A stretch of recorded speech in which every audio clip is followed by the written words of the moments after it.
Welcome to the Success Pick and Mix podcast. I'm your host, Nicky Raby, a professional pick and mixer. I'm a personal brand coach, a speaker, an actor, a creator, and a podcaster. I'm on a mission to help you find and create your version of success. Your pick and mix of life and business on your terms. A blend that complements your personality, your goals, and your circumstances. Since 2018, I've been sharing interviews and mini episodes to help you unlock your next step, to make it real and make it happen. Round here, we dream big. We go for the ideal version. We talk about money and make moves our future selves would be proud of. This podcast is free and available for you whenever you need it. So do rate, review, and subscribe for new episodes. If you want to go deeper with my support, check out my freebies house and unlock the rooms you choose. nickyraby.com/freebies house. I also have workshops, programs, and one-on-one bespoke offerings. For prices and availability, go to nickyraby.com. Thank you, as always, for spending some time with me and my guests. Now, on to today's episode.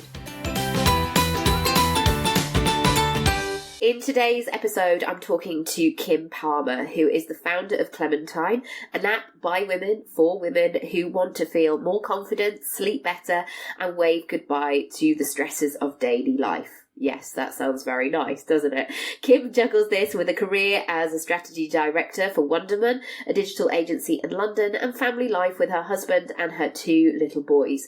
We cover lots in this episode about how to start a business, how to come up with an idea, and really how to put the steps that you need to take in place and make really quick progress. Kim is so inspiring. I've also written an article for Clementine, so I'll look forward to sharing that as well. It's so nice that we can collaborate in lots of different ways. So I hope you enjoy the episode. Hi Kim, how you doing? Hey Nikki, I'm well. How are you? Really well, thank you. So, if people don't know you, I'd love for you just to give a brief introduction about what you do and what you're all about. Yeah, cool. Okay, so I'm Kim Palmer. And I do a few different things, actually, all which I love. So by day, I'm a strategy director, and I work for a digital agency in London called Wonderman. And I do that 4 days a week. And then when I'm not there, my head switches gear, and I'm running my new business, which is called Clementine, which is an app for women to help them deal with the daily grind. And I'm also a mum of 2 boys, one which is right here right now, Kingsley. He's 3 weeks old. I'm nursing him, and I've got another little boy called Louis, and I'm a wife, and I'm just juggling all this stuff, which is great. Amazing, brilliant. So let's go back to, because you're from New Zealand, and when did you first arrive in London, and how did your career begin? So, yeah, God, I've been here for quite a while. Me too. I'm suddenly like, what year is that? What was I wearing? No. When was that? No, it was 2006. People ask me that quite a lot, actually. And why am I here and why am I still here? And yeah, I actually only ever planned to come for like 7 months, but it's kind of like a one-night standing then for me that kind of just never ended. And in terms of my career, I suppose actually it's really interesting thinking about it. It kind of really took off when I came to England. So I went to university in New Zealand and had a couple of jobs before I came here. But then I started working in banking when I first got here. I worked there for quite a long time. And have stayed for my whole career in kind of consumer marketing roles. My whole background is in marketing, really. Yeah. And I suppose it depends what you mean by the word career as well. No, it's a tricky one, isn't it? Yeah, because if I think about what I'm doing now, which is a portfolio career, and we turn to the question of when did you start your business? Well, that would be in 2016, but we can maybe talk about that a little bit later. Perfect. But yeah, my background is mainly in marketing. I work for Tesco as well. I work for Clubcard, and now I work on the flip side for an agency, which has been really nice to do something completely different. And when you were at school, were you in that mindset of being good at lots of different things, or sort of dipping your toe into lots of different areas? Or has that come through developing and, just becoming an adult, really, and going, actually, to do the same thing day in, every day is not that appealing? It's interesting, actually. No, I think I've always been a bit like this. So, I mean, even when I was at school, I played pretty much every sport that was available. So I did cricket, I did softball, I did rugby, I did swimming, I did athletics. I tried everything. And then I suppose academically, I mean, I was never very academic, to be completely frank. But I was always trying different things at school as well, not just sports-wise. So I might try a different club, do a bit of debating, or it's looking back, I probably seemed like I was flitting around quite a lot. And then if I think about my career in terms of jobs, I've always changed job at least every 2 years. And I've changed industries as well quite. So I did banking, I did telecommunications, then I did grocery retail, now I'm at agency. So actually, I don't think it's just something that's happened as an adult. I think it's always been with me. And like I said at the very beginning, I get bored quite easily. So I need to have something where I'm challenging my mind, so that I suppose the driver is that I need to feel like I'm learning. Yes. It's the learning thing, and also adding value. If I don't feel like I'm adding value to something anymore, then I'm like, out of there, done. Yeah. That thing of like, my work here is done, or as soon as you start to get a bit eye-rolly, or, even on Sunday lunchtime, you're already dreading Monday. You're like, no. It's time. No. It's time to shake things up. Time to move on. With that kind of curiosity and wanting to learn and do lots of different things, how do you work through perhaps fear or a change of circumstances or things like that? Have you found that quite easy to navigate? No, I wouldn't say it's easy. I am quite a practical person though. So, and I mean, as you can see, I came all the way from New Zealand on my own. I've changed jobs loads of times. I think as you do one thing, you begin to realize that you can do it. If that makes sense. So your past experiences, and you realize that, the world hasn't fallen apart, or, I tried that and okay, it didn't work out, but it wasn't the end of the world again. I didn't lose my job, or do you know what I mean? Whatever. And sometimes we can worry what other people think, but actually some people haven't even noticed. They're like, did you change where you were? Oh, okay, cool. No. I've never really, I do care a lot about what people think, but when it comes to jobs, it's always centered around, am I happy? And if I'm not happy and I'm not passionate about something, then I have to change it up. Yeah. And I am really practical about things. I do a lot of drawing and writing. So when I can't work through something, people at work always laugh at me because I have a sketch pad, and I'm like, right, and I'm like drawing a picture of something, or do you know what I mean? Like, I have to work. I'm a really visual person, and also because I love to talk things through. Yeah.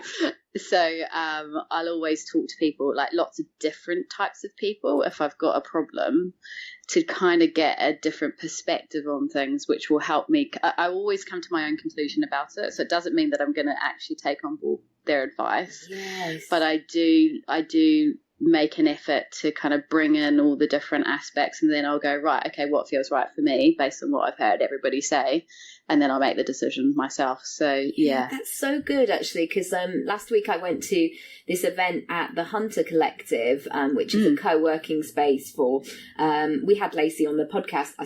I had Lacey, like my huge team over here. I had her on my podcast, and myself and I, we're a really tight crew.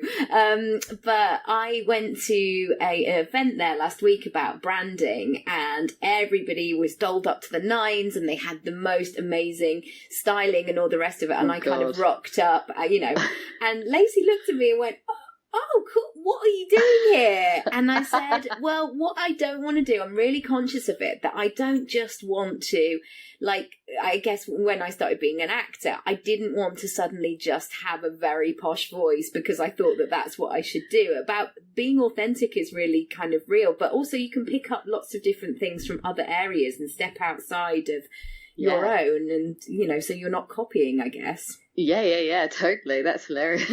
And I got some styling tips as well, and awesome. It was great. So awesome. From your from moving into your job, how did that move go for you in terms of moving into an app space? Was it something that you dabbled in before, or God, no, not at all, actually. So I'll rewind slightly to tell you how I got to even developing an app, because that was an interesting process where actually what happened was I'd been back at work for like a year something, and I thought, okay, I'm sort of coasting a bit here. Yeah. It's time to figure out how I'm going to push forward and lean into my career a bit more. And so I decided to get a coach. Yeah, hey. And I invested that in my own money to do that, because I thought, right, I just need a bit of help to work out where I'm going with all this stuff. And I had my little goal, which was about climbing the corporate ladder again, and da-da-da-da-da.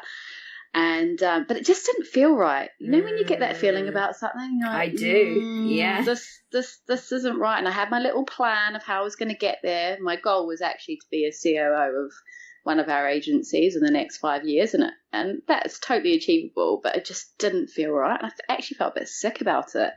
So that wasn't right. And I just happened to have this conversation with this guy at my work who's the chairman. I was talking to him about my objective, and he said, do you know what, Kim? I know that you can totally do that, but is that really what you want to do?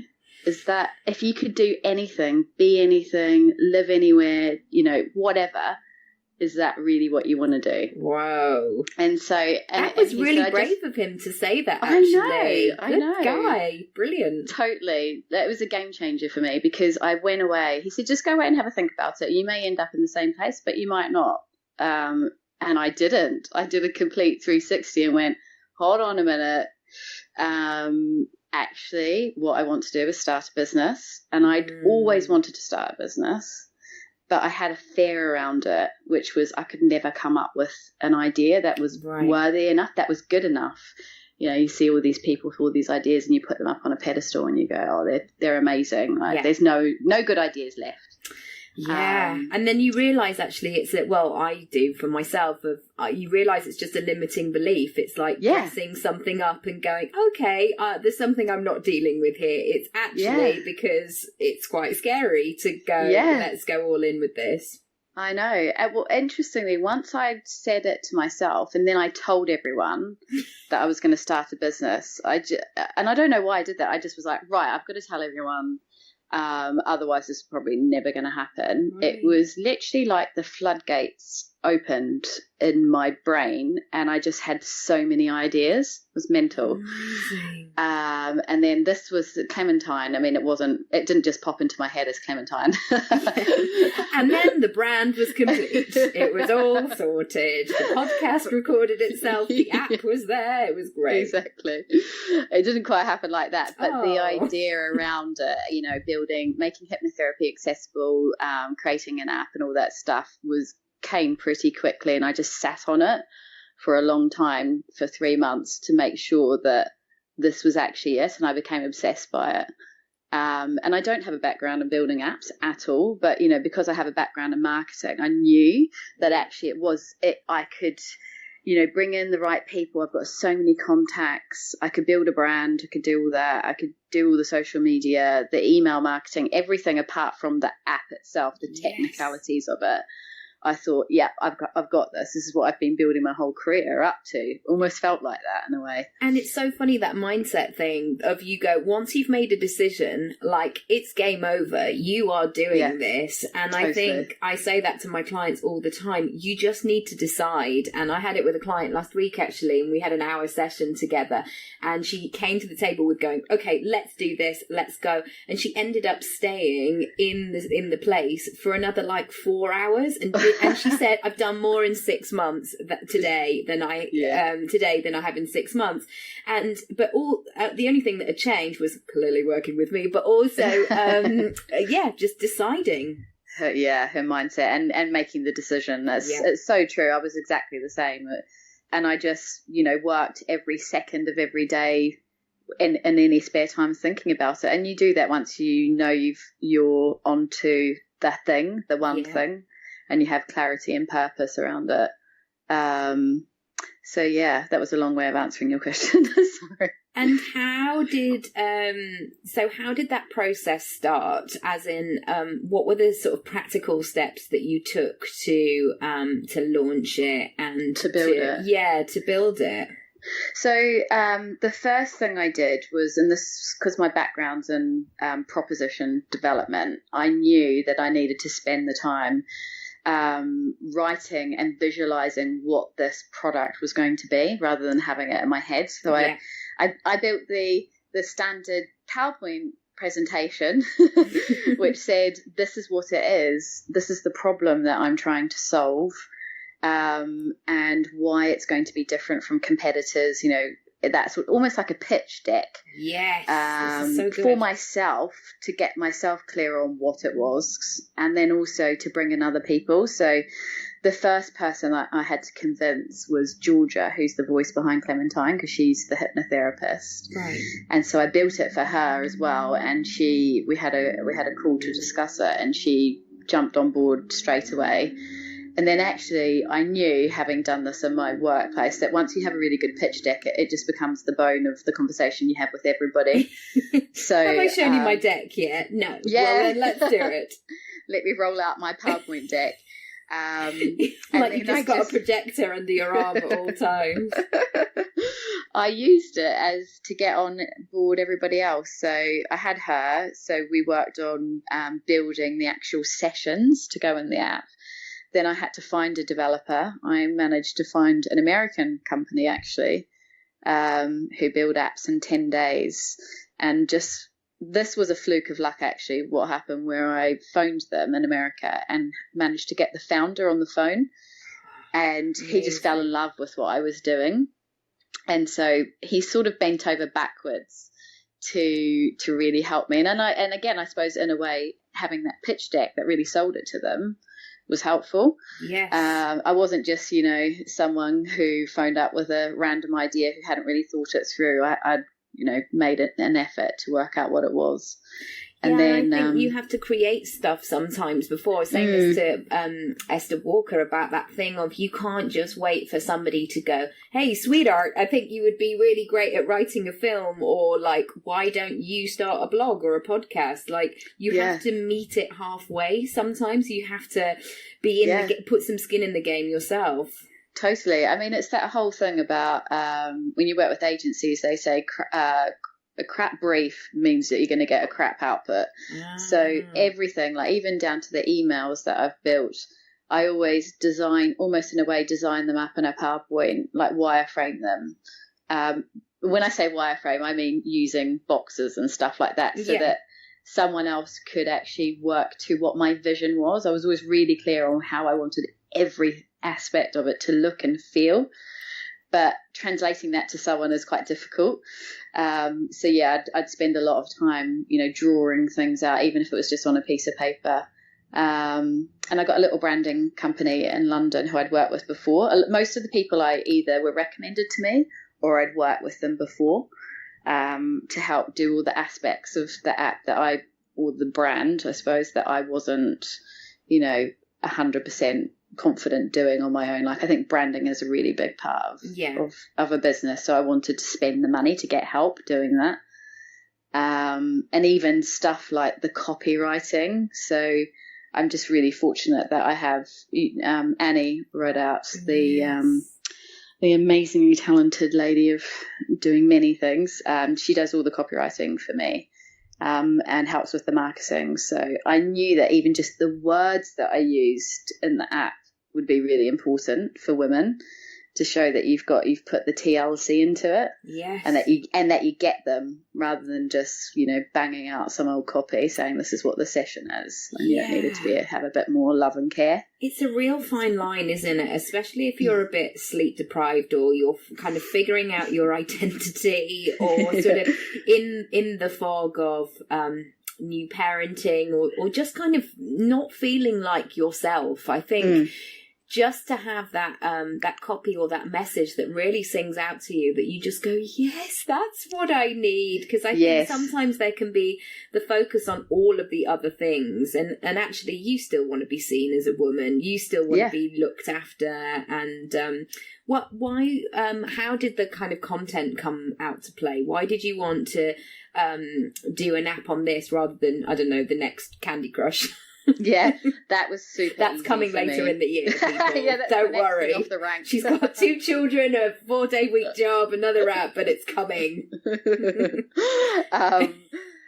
was really easy. So 4 years ago, most people know this about me, I experienced really debilitating anxiety and panic attacks.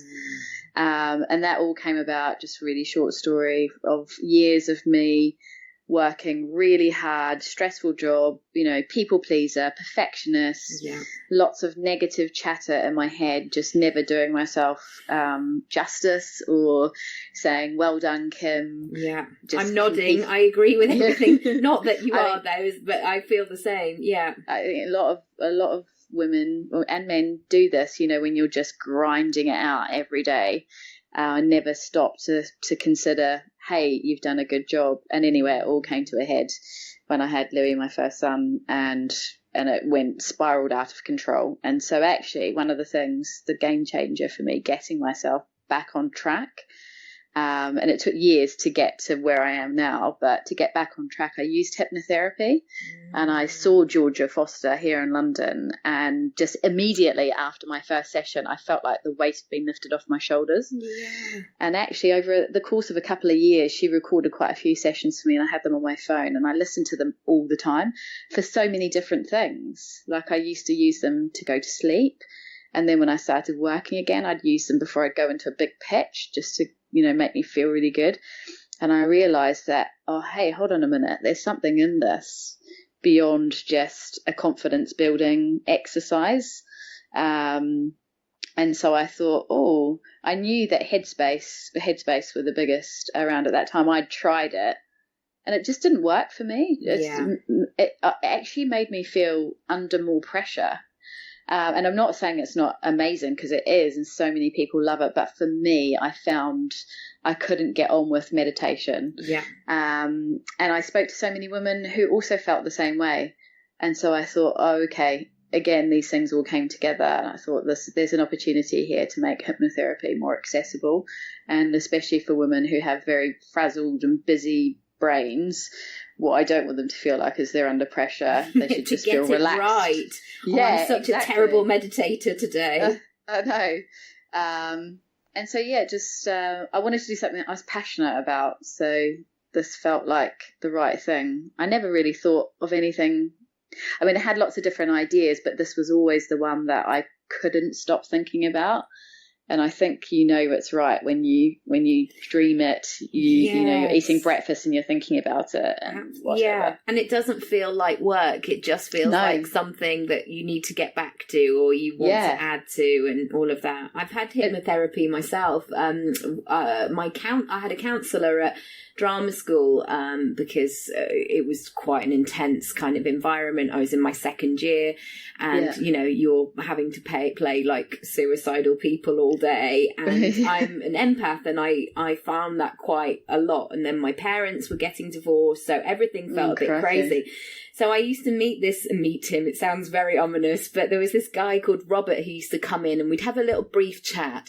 And then I would have this hypnotherapy session, and I would sort of come out and go, I've no idea what happened there, but I feel so much better. And you felt better. Yes. And part of that was just actually dedicating time to myself to slow down, to to lower my heart rate, probably, to be quiet. And we didn't even have social media then. I mean, what was I doing with my time? I love it. That's so true though, isn't it? It's the space and the time, and just to kind of detach from everything for a moment, which is very difficult to do. That's brilliant. I'm glad you had a good experience with it. Yeah, I wonder where he is now. He was very lovely. Anyway, what has been the response since launching, and has it become what you thought it would become? Do you know what? So I'm learning so much. This is how I thought it was going to work, right? Right. I spent 9 months building this thing, launch it, and that would almost in a way be it. Yeah. But it's the opposite, where I feel like I've only just begun. Like parenting. So, it's like, okay, now this baby is born. Now I've got to listen to what this baby is telling me, listen to the community, and keep evolving. And so that's what I'm learning. To be honest, I had a very considered strategy around launching it, which was in the first 6 months. So just get it out there. So it's not going to be perfect. And that's my mantra for the year.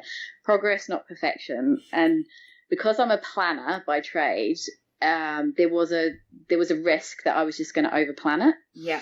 And spend 2 years planning it, making it perfect. And I had to learn very quickly, even just from the building phase, that I just couldn't do that. Otherwise, I was never going to get anywhere.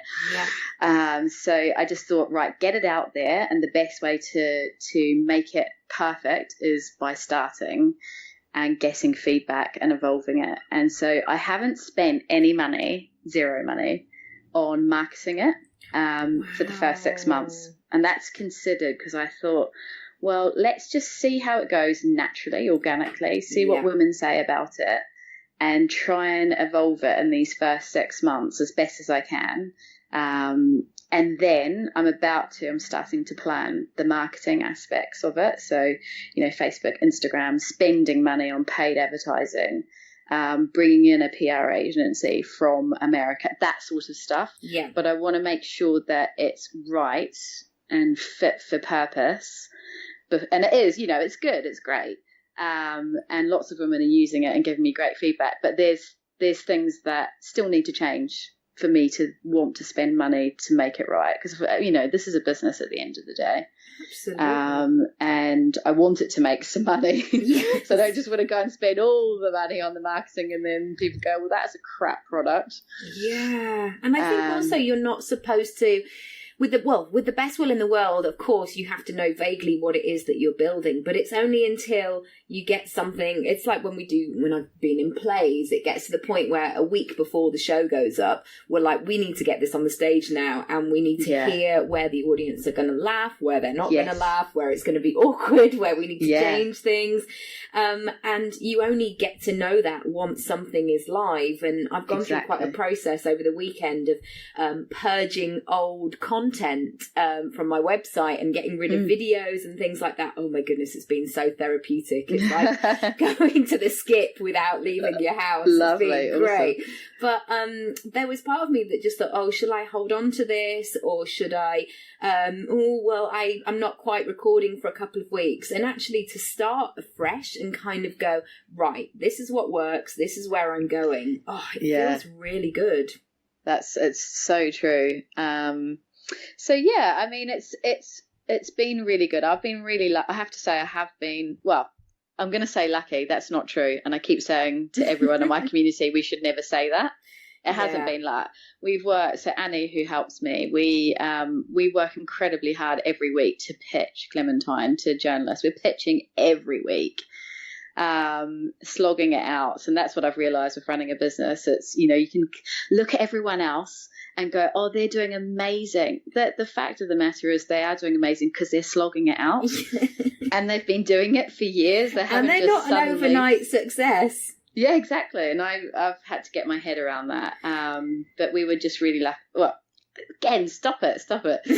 We got an article on the front page of The Guardian when they reviewed the app. So they said that it should be one of the 7 apps that every woman should own. And that was massively, massively helpful, not just from a numbers perspective, but giving me a bit of me confidence, but a reputation to talk to other people about it, journalists and what have you. So I'm ahead of where I thought I would be at this point this year, which makes me happy. Amazing. And also sometimes you only need one person to go, it works, we love it, it's amazing. Yes. And I always say it to my clients, like, get the money in the door in whatever you need to do, because once you get the money in, you know that it works, you know that people want to pay you. And I know with the app it's slightly different, but it's that thing of, if you're a one woman show, like, get people onto your website, because they'll tell you what they need from it, or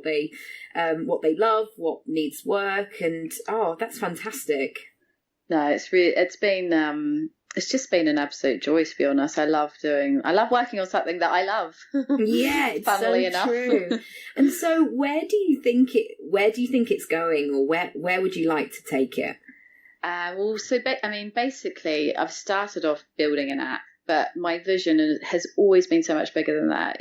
Clementine for me is a brand, and the app is the first access where we offer women support to help them bring their A game every day. But I know that an app is not going to change someone's life completely. It's all the things that go around it. In my journey from going from having panic attacks to being here today, starting my own business, all that stuff has not just been hypnotherapy. It's been all the things that go around it, the support, the coaching. And so I think that there are different support tools and techniques that we can use to help women. And that's either through like the blog, podcasting, doing coaching sessions one-to-one, or live events like you did with the Digital Mums. Yes. Pop-ups in London, wherever. I don't know the actual delivery mechanism for these support tools, if that makes sense, but I know that there's so much more beyond just an app. I know that because of my Instagram, where every day I'm posting stuff that I've learnt over the years of retraining my brain in a way to be more positive. And people love it. And it makes you realise that actually it isn't just about an app, it's about the other stuff that goes around it as well, the support the community aspect of it as well, and people sharing their stories and what have you. Yeah, that's why it's different than Headspace and what have you, because I don't think they have that feel. No, and I think they're just sitting in their lovely offices now going, okay, I'll just buy some more yoga pants today because we're multimillionaires. Yeah, I know, lucky them. I know, it will come. But I feel like also, this new phase of business, it is great, and we're seeing the rise of the girl boss or the whatever.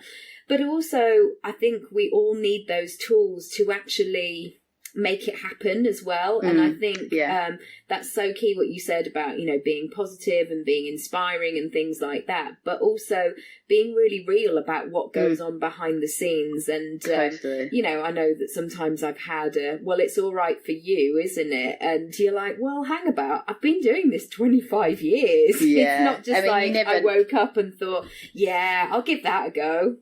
No, totally. And also that's part of it as well, was my life is not perfect by any stretch of the imagination.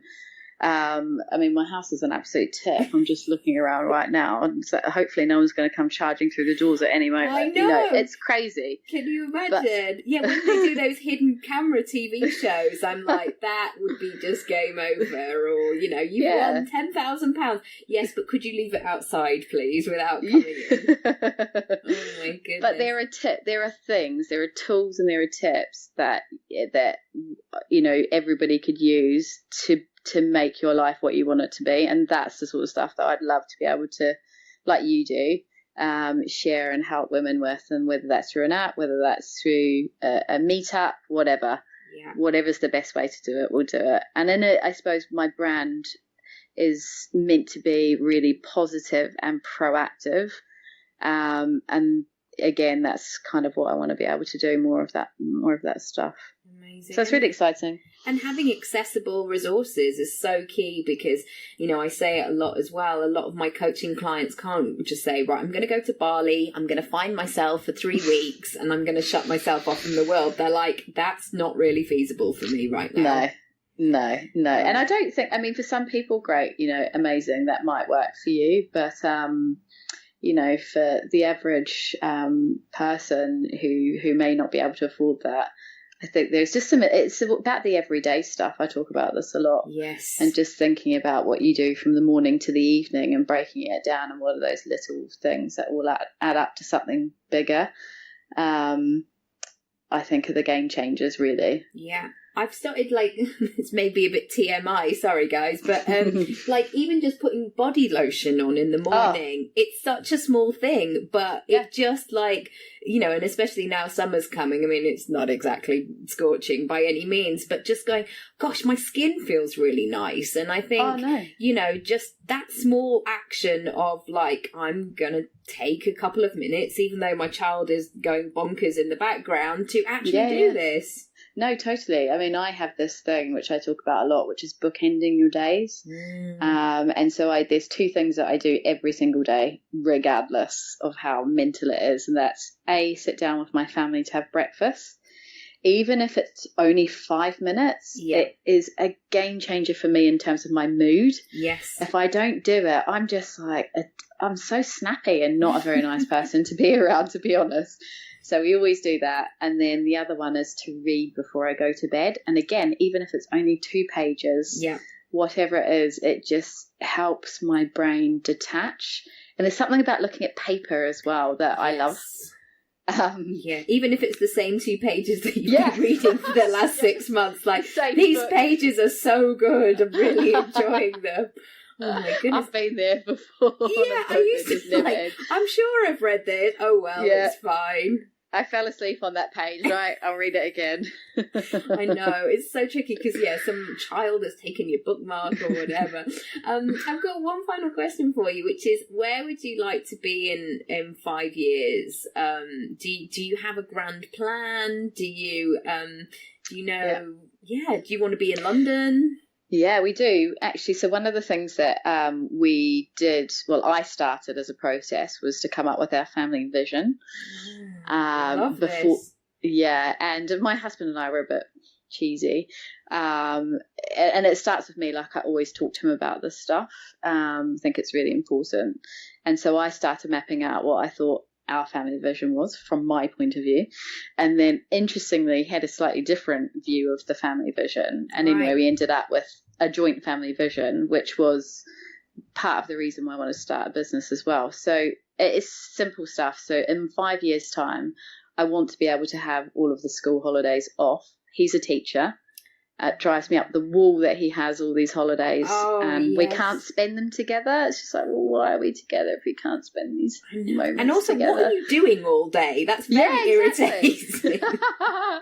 Watching This Morning. Good point. Not working on my list that I've left him. No, reading all the books that you'll never read. Annoying. So it's that, but also we don't live in London. We live in Sevenoaks. So I've got no desire to live in London. I love being in London, but no desire to live there. Yeah, I'd love to have enough money. Again, reason why I wanted to start Clementine, so that in the holidays we could go on adventures abroad with the family. That would bring me as well. Yeah. Just so much joy, creating all of those memories. And I still think in 5 years' time I will be doing not just Clementine, something else. I can totally see that. It's just like I said earlier, the balance of those two things need to be more towards something that I'm 150% passionate about. Yeah. So, whether I work 2 days in London and then work 3 days 5 days on Clementine or something else, I'll be flitting around a few things, I think. Yeah, I think that vision thing is so key, with your partner, but we also have probably not monthly, but we should do it more often than we do, that kind of what's going on, and we do boring things when you kind of think, those were the days where we just go to the pub and go, it's 2 a.m, but we figure out when nursery closes or where we're going or when one of us is going to be away, but then filling in that white space as well of what is the stuff that we really want to do this year, and Matt's going to be away on tour for quite a bit of it, and I just kind of wanted to make a commitment, we'll come on tour for some some of it. I mean, obviously great. his theatre company will hate us, like, I mean, but no, they won't, they'll be fine. But just that sense of all being together and checking in with that. And no, totally. Yeah. And if you don't talk about it and if you don't plan it, let's face it, it's just not going to happen because you get caught up in the daily grind. You do. So I think it's worth always having these sorts of open conversations. And also, to my point, which was he had a different view of some of the things that we were talking about. And if you don't talk about that, you're like, oh, what happens? We get to 5 years' time and we're like, oh, didn't quite end up where we thought we were going to be. Yeah. So in terms of your relationship, I think it's also quite key. It's so key because otherwise you start talking about, who got up earlier yesterday, who got up with the baby, have you put the bins out, did you pay the council tax? We do that, by the way. Yeah.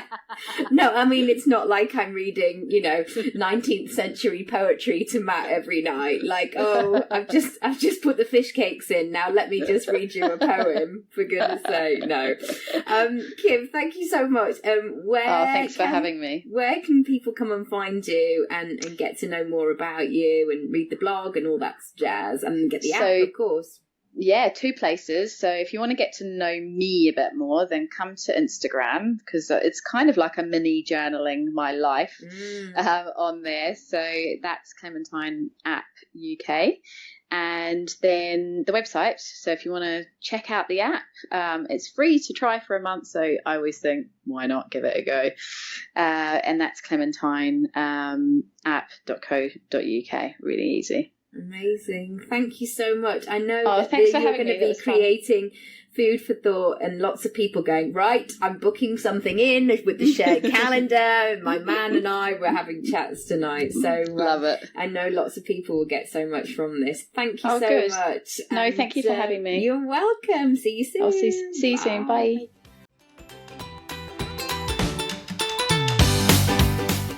Thanks so much for listening to today's episode. If you haven't already, feel free to rate, review, and subscribe for all the brand new episodes.